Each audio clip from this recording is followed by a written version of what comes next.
جب اپوزیشن والے یہ کہتے ہیں کہ جی وہ ہو بڑا مہنگا ہو گیا پیٹرول اور ڈیزل، مجھے ذرا یہ بتائیں کہ وہ ان کے پاس اس کا کیا حل ہے؟ میرے پاس اوگرا کی سمری آئی، انہوں نے کہا کہ 10 روپے زیادہ آپ کو 1 لیٹر پیٹرول اور ڈیزل بڑھانا پڑے گا کیونکہ دنیا میں تیل مہنگا ہو چکا ہے۔ تو میں آج آپ کے سامنے بڑی خوشخبری سنانا چاہتا ہوں کہ بجائے 10 روپے بڑھانے کے ہم نے فیصلہ کیا ہے کہ 10 روپے پیٹرول اور ڈیزل کو آج ہم کم کر رہے ہیں۔ ہم نے فیصلہ کیا ہے کہ 5 روپے یونٹ ہم بجلی کم کر رہے ہیں۔ 5 روپے یونٹ بجلی کم کرنے کا مطلب کہ 20% سے 50% آپ کے بجلی کے بل کم ہوں گے۔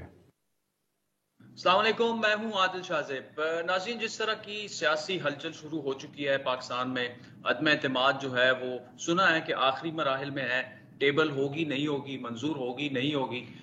پیپلز پارٹی کا لانگ مارچ شروع ہو چکا ہے اور اس کے کاؤنٹر پی ٹی آئی بھی لانگ مارچ اپنا جو ہے وہ انہوں نے بھی اناؤنس کیا ہے، وہ بھی چل پڑے ہیں۔ اب اس پوری سچویشن میں سیاسی ہلچل اور جسے پولیٹیکل ڈی اسٹیبلٹی کہتے ہیں، کیا ملک اس طرف جا سکتا ہے؟ عدم استحکام سیاسی پیدا ہو سکتا ہے؟ اور عمران خان جو ہیں وہ اپنی حکومت بچا پائیں گے یا نہیں؟ تفصیلی گفتگو کریں گے۔ مظہر عباس صاحب ہمارے ساتھ موجود ہیں۔ Mazhar Abbas Sahab, thank you so much for joining us. ہر طرف سیاسی ہلچل مچی ہوئی ہے، کیا ہو سکتا ہے؟ پاسبلٹیز کس چیز کی آپ کو نظر آ رہی ہیں؟ بلاول وہاں سے نکل پڑے ہیں، پی ٹی آئی کا اپنا لانگ مارچ ہے، ہونے کیا جا رہا ہے؟ شکریہ عادل۔ دیکھیے، اس کا الٹیمیٹ کچھ بھی نکلے، لیکن مجھے ملک میں سیاسی عدم استحکام بڑھتا نظر آ رہا ہے، چاہے vote of no confidence carry ہو جائے یا ریجیکٹ ہو جائے، یا ان کو نہیں ہو سکے، کیری نہیں ہو سکے، ہر دو صورتوں میں۔ اس لیے کہ post vote of no confidence کیا ہوگا؟ پہلی چیز یہ کہ اگر ووٹ آف نو کانفیڈنس ناکام ہوتا ہے تو ظاہر ہے عمران خان کی پوزیشن زیادہ مضبوط ہو جائے گی، اپوزیشن میں مزید انتشار پیدا ہو جائے گا، ایک دوسرے پہ عدم اعتماد آلریڈی اچھا خاصا ہے۔ اگر فرض کریں جس جماعت کے بھی اگر ووٹر نہیں نکل کر آتے یا نہیں آتے، ان کے قومی اسمبلی کے اراکین نہیں پہنچ پاتے، تو ظاہر شک و شبہ کی گنجائش رہے گی ہر صورت میں۔ اور اگر کیری ہو جاتا ہے تو کیری ہونے کی صورت میں زیادہ عدم استحکام آئے گا۔ اس کی وجہ یہ ہے کہ پہلے تو یہ کہ ظاہر ہے عمران خان اور زیادہ سختی سے اور زیادہ جو ہے اگریسو انداز میں آئیں گے، پلس یہ کہ کلیئرٹی نہیں ہے۔ ایک تو یہ کہ بہت زیادہ اپوزیشن جماعتیں ہیں، سب نے مل کر چلیں، سب نے مل کر عمران خان کو ووٹڈ آؤٹ کر دیا۔ اب اس کے بعد جو بندر بانٹ ہوگی، اس بندر بانٹ میں کس کو کتنا شیئر ملے گا، تو وہ جو بھی ایک انٹرم سیٹ اپ بنے گا وہ کسی بھی لمحے گر سکتا ہے۔ اس کی وجہ یہ ہے کہ کسی بھی لمحے آپ کوئی ایک جماعت جو ہے باہر نکل سکتی ہے، کوئی ایک گروپ اس سے باہر نکل سکتا ہے۔ الیکشن کب کرائیں گے آپ؟ فوری الیکشن کرائیں گے؟ فوری الیکشن کی صورت میں آپ یہ بتائیں کہ کیسے آپ استحکام لائیں گے؟ اگر اول تو یہ کہ فوری الیکشن کی صورت میں بھی اسمبلی کو آپ کو ڈیزالو کرنا پڑے گا۔ اسمبلی ڈیزالو کریں گے، پھر ایک انٹرم سیٹ اپ بنانا پڑے گا، کیونکہ اسمبلی ڈیزالو ہونے کے بعد ایک انٹرم سیٹ اپ کے تحت آپ نے الیکشن کرانے ہیں اس میں۔ تو یہ میرا خیال ہے اتنی کمپلیکیشنز مجھے تو نظر آ رہی ہیں، میری یہ سمجھ میں نہیں آ رہا کہ اپوزیشن اس ایکسرسائز میں گئی کیوں۔ اگر ایم یہ تھا کہ جی ان کے بقول کہ ملک میں صورتحال بہت خراب ہے، معاشی صورتحال بہت خراب ہے، تو ایک کیا انٹرم سیٹ اپ آنے سے چیزیں بہتر ہو جائیں گی؟ نہیں بہتر ہوں گی۔ کیا اس کے بعد چیزیں بہتر ہو سکتی ہیں؟ اس کے بارے میں ابھی آپ کچھ نہیں کہہ سکتے۔ اصل چیز میرا خیال ہے کہ اپوزیشن کا ایک ٹارگٹ ہے کہ اگر عمران خان کو ہم گرانے میں کامیاب ہو گئے تو ان کے نزدیک عمران خان اس طرح کی اپوزیشن دوبارہ نہیں دے پائیں گے جس طرح کی اپوزیشن انہوں نے 2014 میں دی ہے، کیونکہ اب ان کے پاس ایک بیگیج ہوگا کہ وہ کوئی بھی چیز نہیں کر سکے۔ لیکن جس کارڈ کو عمران خان کھیلیں گے وہ کارڈ یہی ہوگا کہ یہ سارے چوروں ڈاکوؤں نے، اور اس میں شاید وہ عدالتوں کو بھی رگڑیں، اس میں شاید وہ اور کچھ لوگوں کو بھی رگڑیں، کہ ان سب نے، ان کے بقول ان سارے کرپٹ لوگوں نے مل کر میری حکومت کا خاتمہ کیا ہے۔ اچھا مظہر صاحب، یہ جو آخر میں آپ نے بڑے زبردست طریقے سے اسے سم اپ کیا، یہ میسج کیا عوام میں اسی طرح مقبول ہوگا اور ریلیونس اس کی ہوگی جس طرح پہلے تھی؟ کیونکہ اب تو دیکھیں اقتدار میں رہ کے 3.5 سال، تھوڑا صبر کریں، 6 مہینے سخت ہیں، پھر اور صبر کریں، لیکن اصل جو ایشو ہے وہ ہے تو یہی کہ بیڈ گورننس اور پرفارمنس وہ اس طرح سے نہیں دے پائے؟ دیکھیے عادل، جو لوگ ہیں وہ فوری طور پہ ریزلٹس چاہتے ہیں. یعنی اگر آپ نے عمران خان کی حکومت کو یہ کہہ کے کہ انہوں نے معاشی صورتحال تباہ کر دی، انہوں نے مہنگائی کر دی، تو کیا کوئی بھی نئی گورنمنٹ آ کے پرائسز نیچے کرنے کا اعلان کرے گی؟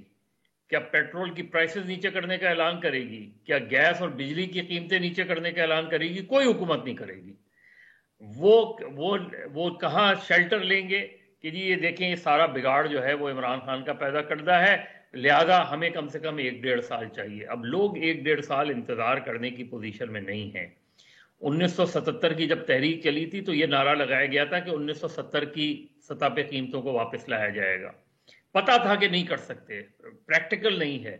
تو اصل چیز یہ کہ کوئی آلٹرنیٹ ایجنڈا نہیں دیا جا رہا اپوزیشن کی طرف سے. کہیں نا کہ ہم آتے ہی جو بھی ہمارا پہلی پرائیورٹی ہوگی وہ یہ کہ قیمتوں کو فوری طور پہ نیچے لایا جائے. کہیں نا کہ پیٹرول کی پرائسز جو ہے اس سطح پر لے آئیں گے، چلے اس سطح پہ نہیں، یہ کتنی نیچے لے کر آئیں گے. کوئی کمٹمنٹ دینے کو تیار نہیں ہے، کوئی یہ کہنے کو تیار نہیں ہے کہ آئی ایم ایف سے نکل آئیں گے ہم. تو یہ جب نہیں ہوگا تو فوری طور پہ لوگ جو ہے پھر عمران خان کی بات کو اہمیت دیں گے کہ نہیں دیکھیں میں تو کہہ رہا تھا کہ انٹرنیشنل مارکیٹس وہ ہے. یہ ہمارے یہاں ایک سائیکل ہے. اس لیے سب سے بہتر آپشن اپوزیشن کے پاس یہ تھا کہ وہ انتظار کرتے اگلے عام انتخابات کا، تاکہ عمران خان کے پاس کوئی ایسا ایکسکیوز نہیں ہوتا کہ وہ یہ کہتے کہ جی میرا ٹینیور تو کمپلیٹ نہیں ہوا، میں تو 1.5 سال میں بہت سی چیزیں کرنے جا رہا تھا. لیکن یہ کہ اپوزیشن مجھے لگ رہا ہے کہ بہت جلدی میں ہے اور اس جلدی میں غلطیوں پہ غلطیاں کرتے جا رہے ہیں. اچھا ماجد صاحب، یہ بتائیے گا کہ اس سارے معاملے میں اوبویسلی چودھری پرویز الہی، کاف لیگ اور جہانگیر ترین جو ہے وہ بڑا اہم رول ادا کریں گے. اب آپ کو کاف لیگ تو پبلکلی مونس الہی کی سٹیٹمنٹ آپ کو یاد ہوگی، اور اس کے بعد پھر کہ جی ہم خان صاحب کا ساتھ جو ہے وہ نہیں چھوڑیں گے، اور جہانگیر ترین سے بھی رابطے وغیرہ عمران خان کے شروع ہو چکے ہیں. ان دونوں میں سے کیا کوئی بالکل کلیئر کٹ کیٹیگوریکلی آ کے کہہ سکتا ہے کہ جناب بس ہم خان کے ساتھ کھڑے ہیں؟ میرا خیال ہے کہیں گے نہیں، کبھی بھی نہیں کہیں گے، کیونکہ چودھریز تو میکسیمم اپنا فائدہ اٹھانا چاہ رہے ہیں اس سچویشن سے. اٹھانا بھی چاہیے، ان کے پاس کوئی بہت زیادہ لوگ نہیں ہیں، لیکن ان کم لوگوں میں اگر وہ ڈیفیکٹو چیف منسٹر بنے ہوئے ہیں تو وہ صرف اس صورت میں اپوزیشن کا ساتھ دیں گے کہ ان کو اس انٹرم سیٹ اپ کے بعد اگلے الیکشن کے بعد کیا چیز دی جا رہی ہے. کیونکہ وہ چیز جو انٹرم سیٹ اپ میں انہیں پاس دی جا رہی ہے وہ تو آلریڈی ان کے پاس ہے. وہ تو ڈیفیکٹو چیف منسٹر ہیں، ساری آرڈرز ان کے 6-7 ڈسٹرکٹ ان کے ساتھ ہیں، ان کے پاس ہیں پریکٹیکلی. تو آپ اپوزیشن نے ان کو کیا یقین دہانی کرائی ہے؟ زرداری صاحب نے انہیں کیا یقین دہانی کرائی ہے؟ نون لیگ کس ٹرم پہ ایگری کی ہے اگر کرے گی؟ کیا نون لیگ اگلے الیکشن کے بعد جب نون لیگ جیتے گی اس وقت بھی چیف منسٹر ان کو دے دے گی؟ کبھی بھی نہیں دے گی. نون لیگ کیوں دے؟ اور نون لیگ کے پاس تو اب بھی جو سچویشن ہے، نون لیگ کے پاس میرا خیال ہے نون لیگ تو مجھے الٹیمیٹ لوزر نظر آ رہی ہے اس پورے سیناریو میں. جہانگیر ترین کس گراؤنڈز پہ عمران کا ساتھ دیں گے؟ یعنی کیا عمران ان کے خلاف جو انکوائریز ہیں وہ شیلف کر دی جائیں گی؟ کیا ان کا وہ پریسٹیج جو ان کے بیٹے کے حوالے سے وہ واپس ریسٹور کرنے کی کریں گے عمران خان؟ کیا دیں گے عمران خان ان کو؟ اگین اپوزیشن ان کو کیا آفر کرے گی؟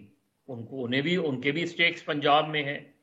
تو میرا خیال ہے it's a no win situation. مجھے ابھی بھی جو ہے عدم اعتماد کی تحریک موو کرنے میں تو شاید موو کر جائیں، لیکن کیری ہونے میں اس لیے مشکل لگ رہی ہے کیونکہ at the end of the day government بہت مضبوط ہوتی ہے. کمزور سے کمزور حکومت بھی جو ہے اس کے پاس بہت سی ایسی چیزیں ہوتی ہیں کہ آپ اتنی آسانی سے جو ہے پہلے تو وہ ڈیلے کریں گے، ٹریک کریں گے، اس چیز کو توڑنے کی کوشش کریں گے، ہر بات استعمال کریں گے جو ایک ووٹ آف نو کانفیڈنس میں کیا جاتا ہے. ابھی بھی پرویز خٹک صاحب کہہ رہے ہیں کہ جی اپوزیشن کے 7 سے 8 MNAs جو ہے وہ ہمارے رابطے میں ہیں، ان کو وہ آفر کر سکتے ہیں، بہت سی چیزیں آفر کر سکتے ہیں، کیونکہ یہ تو سیکرٹ بیلٹ نہیں ہوگا. یہ یاد رکھیں، یہ سیکرٹ بیلٹ نہیں ہوگا، اور اگر سیکرٹ بیلٹ نہیں ہوگا تو پولیٹیکل پارٹیز ایکٹ بھی لاگو ہو سکتا ہے کہ جی ایک PTI کا MNA کھڑے ہو کے وزیر اعظم کے خلاف کیسے وہ کر سکتا ہے.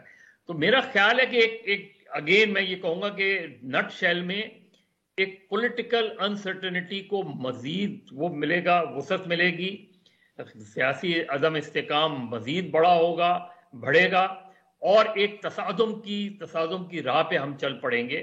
آلریڈی عمران خان نے ایک ٹیمپریچر جو اپوزیشن کے خلاف جو بنایا ہوا ہے اس میں مزید زیادہ تیزی آئے گی. تو مجھے to be very honest system کے لیے یہ پورا موو جو ہے وہ سسٹم کے لیے مجھے بہت اچھا نظر نہیں آ رہا، مجھے سسٹم خطرے میں نظر آ رہا ہے.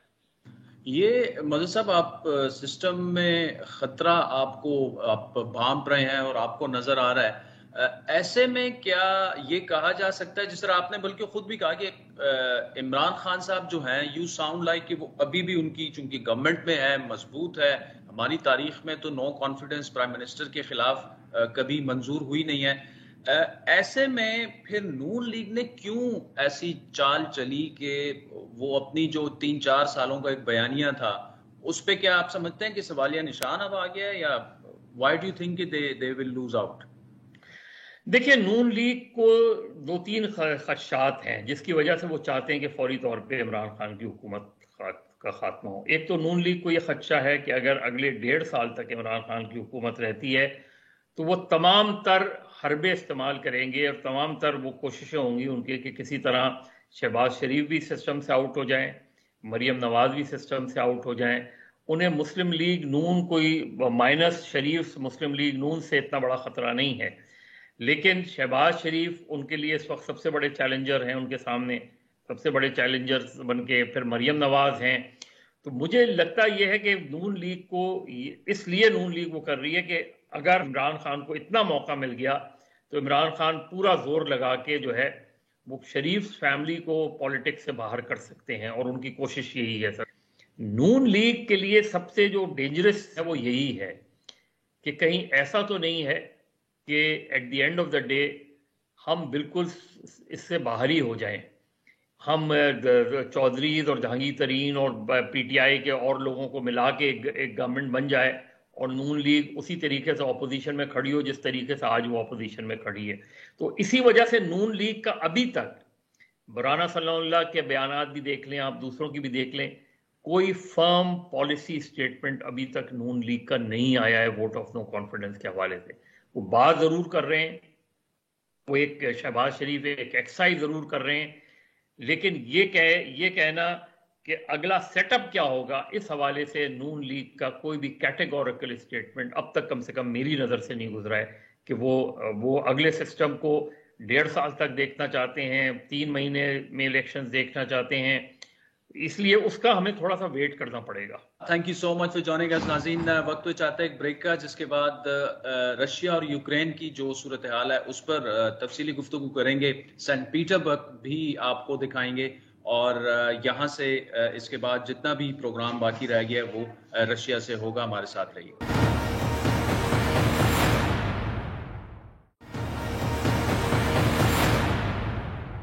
جی ناظرین، اس وقت میں سینٹ پیٹر برگ کے church of the saviour blood اسے کہتے ہیں، اور اگر آپ تھوڑا سا اس کو دکھا دیں، یہ بہت ہی تاریخی چرچ ہے، رشین آرتھوڈاکس چرچ ہے، اور اس کا جو سٹرکچر ہے وہ سن 1883 اور 1907 کے درمیان جو ہے وہ بنا تھا. اور یہاں پہ آپ دیکھ لیں کہ بہت زیادہ ٹورسٹ آ رہے ہیں، اور ٹورسٹ جو بھی آ رہے ہیں ایک چیز ان میں کامن ہے کہ ڈبل جیکٹس جو ہیں انہوں نے پہنی ہوئی ہیں. یہاں جو اس چرچ کی سب سے تاریخی بات ہے، میں ساتھ میں ہسٹری بھی ادھر دیکھ کے آپ کو بتا رہا ہوں کہ الیگزینڈر 2 جو تھا، جو یہاں کا بادشاہ تھا، اسے یہاں پر جو ہے وہ قتل کیا گیا تھا 1881 میں. اور church was funded by Romanov imperial family in honour of Alexander 2 جو یہاں کے بادشاہ تھے. سینٹ پیٹر برگ کے بارے میں آپ کو بتاؤں کہ اس کو کلچرل کیپٹل کہا جاتا ہے رشیا کا، اور یہ سرو کرتا ہے as a door to Europe as well. یہاں آپ کو بڑی اوپننس نظر آتی ہے. اس سے پہلے ہم ماسکو میں تھے تو ماسکو میں آپ اگر کسی سے بات کریں تو ایک چیز مشہور ہے کہ وہ دے ڈونٹ ایون اسمائل، مطلب وہ مسکراتے بھی نہیں ہیں اجنبی سے بات کرتے ہوئے. لیکن یہاں کمپلیٹلی ڈفرینٹ رشیا جو ہے وہ آپ کو ملے گا سینٹ پیٹربرگ میں.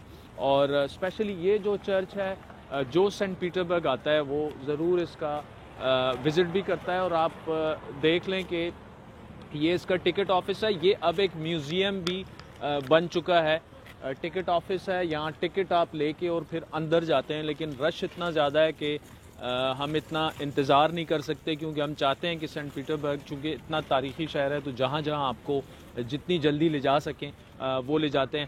ساتھ میں یہ ہے کہ یوکرین کی سچویشن جو ہے وہ کافی خراب ہوتی جا رہی ہے، اور جنگ جو ہے وہ یہاں تو ہم صرف رشیا میڈیا جو ہے اس میں جو چیزیں دیکھ رہے ہیں وہ مانیٹر کر کے آپ کو بتا سکتے ہیں کہ رشیا کے یہاں کے جو عوام ہیں وہ ان کی میجورٹی، اور جو جن سے ہماری بات بھی ہوئی آن کیمرہ، زیادہ لوگ بات یہاں پہ نہیں کرتے، لیکن جن سے ہماری بات ہوئی وہ یہی کہتے ہیں کہ جنگ نہیں ہونی چاہیے اس وقت. تو واپس آتے ہیں یوکرین کی سچویشن کی طرف. وہاں پہ جو پاکستانی اسٹوڈنٹس ہیں ان کے بارے میں اطلاعات یہ ہیں کہ وہ آہستہ آہستہ وہاں سے نکال رہے ہیں، کیونکہ پولینڈ نے اجازت دے دی ہے. پولینڈ نے جو یوکرین کا کے ساتھ جو بارڈر لگا ہوا ہے اس کے ذریعے پاکستانی اسٹوڈنٹس جو ہیں ان کو وہاں سے نکالنے کی کوشش کی جا رہی ہے. جہاں تک بات وزیر اعظم عمران خان کے دورے کی ہے، وہ سچویشن ایسی ہے کہ ایک چیز جو ایز اے جرنلسٹ وہ یہ کہ اتنا بڑا دورہ ہوا اور پاکستان نے انٹرنیشنلی کچھ کہا تو نہیں، لیکن انٹرنیشنلی ہم نے ایک میسج یہ دیا کہ ہم جا رہے ہیں، اور انہوں نے رشیا نے جو ہے وہ یوکرین پر حملہ کر دیا ہے. لیکن ہمیں ملا کیا؟ جو پریس ریلیزز ایشو ہوئی تھیں کہ جی ہم نے MOU سائن کرنے ہیں اور انرجی سیکٹر میں بڑے بڑے معاہدے ہونے ہیں، اس کا بھی کچھ پتہ نہیں چلا. جو پریس بریفنگ تھی یا جو انٹریکشن تھا عمران خان کا یہاں کے جو پاکستانی صحافی دورہ کور کرنے آئے تھے ان کے ساتھ، وہ کینسل کر دیا گیا. پھر نہ کوئی جوائنٹ پریس کانفرنس ہوئی ولادیمیر پوتن کی اور عمران خان کی، نہ کوئی جوائنٹ سٹیٹمنٹ ایشو ہوئی. دوسری بات یہ ہے کہ جو ایگریمنٹ، اگر MOU یا ایگریمنٹ تو خیر بات کی بات ہے، MOU اگر سائن بھی ہو جاتا، اس میں ایک بڑا کنسرن اور جو ہمارا بھی بڑا سوال ہے کہ آپ نے یہ جو پورا دورہ کیا اس میں ظاہری بات ہے کہ ایک ایسے وقت میں کہ آپ پر انگلیاں بھی اٹھیں اور دنیا نے یہ کہا کہ جی دیکھیں انہوں نے یوکرین پر حملہ کر دیا اور آپ کا پرائم منسٹر وہاں ہے. لیکن اگر تو رشیا پہ جس طرح ہم نے دیکھا، ابھی تو ولادیمیر پوتن پہ پرسنلی بھی ویسٹرن کنٹریز نے سینکشنز لگا دی ہیں. تو اگر سینکشنز لگا دی ہیں اور آگے جا کے یہ سینکشن جو ہیں وہ اسٹرکٹ بھی ہوتی ہیں، تو اس میں ہم کیا کریں گے؟ مطلب اگر آپ ایگریمنٹ سائن بھی کر دیں رشیا کے ساتھ، لیکن آپ اس پر عمل درآمد نہیں کر سکتے، انٹرنیشنل آبلیگیشنز ہیں، فیٹف کے معاملات ہیں.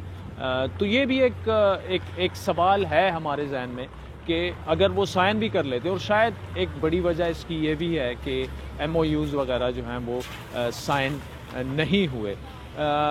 بہرحال سینٹ پیٹربرگ جو ہے وہ otherwise it's a beautiful city. سردی یہاں پہ بہت زیادہ ہے اور ہم کوشش کریں گے کہ جتنا ہم آپ کو یہ شہر دکھا سکیں وہ ہم دکھائیں گے.